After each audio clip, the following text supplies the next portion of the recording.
And this brings me to my third point. Number 2 and number 3 kind of correlate, trying to be balanced. I don't even know where to start. I could go on a 1 hour long rant here and get very angry when I have coachings, when I see questions. Yeah, I checked here because I want to be balanced.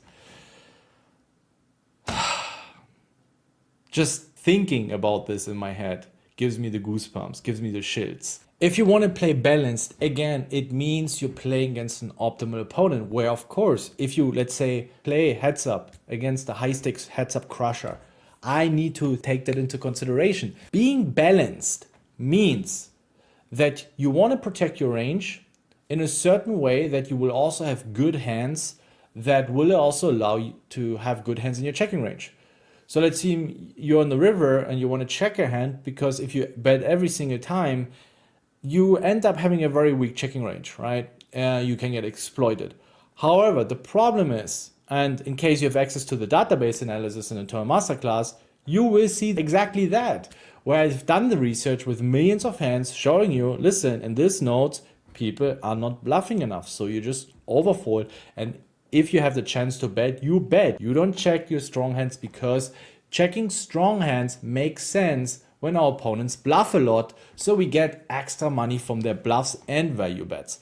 But if someone only bets when, or mostly bets when they have value bets, then there's no point. There's no point in checking, because they're going to check back all the bluff catchers that are not good enough to value bet, but would very often end up calling your bet. And in poker, the most fundamental thing that will determine your win rate is your ability to value bet. And if you do this fancy checking, balancing bullshit, this will hurt your win rate a lot. And I emphasize on this over and over again. Yes, I know it's not cool. Yes, it's not the fancy triple check raise bluffs or whatever that we see on YouTube that get a lot of views and a lot of attention. Then people think, wow, that determines a great poker player. Well, that's not the case. It's the boring shit that makes you a lot of money. The simple things that most people overlook.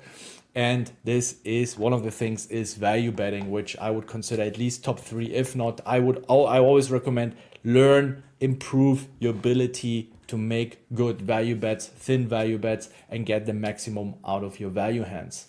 We can also, in future videos, I can find some hand examples where I share these concepts a little bit more in practice. This video is a bit more giving you a little push into the right direction, hopefully having an impact on the mindset and the way you think about things in poker. Because what I believe, what I've seen from my coachings is that people like to justify their misplays with some magical words, right? Like GTO, merging, balancing, and then they appear all wise, instead of just saying, hey, I fucked it up here. I hope I'm going to learn from it and try to play it better next time. These are the 3 things that I will consider huge leaks currently for a lot of players that I see over and over again in coachings and questions, Discord, social media, the messages that I receive.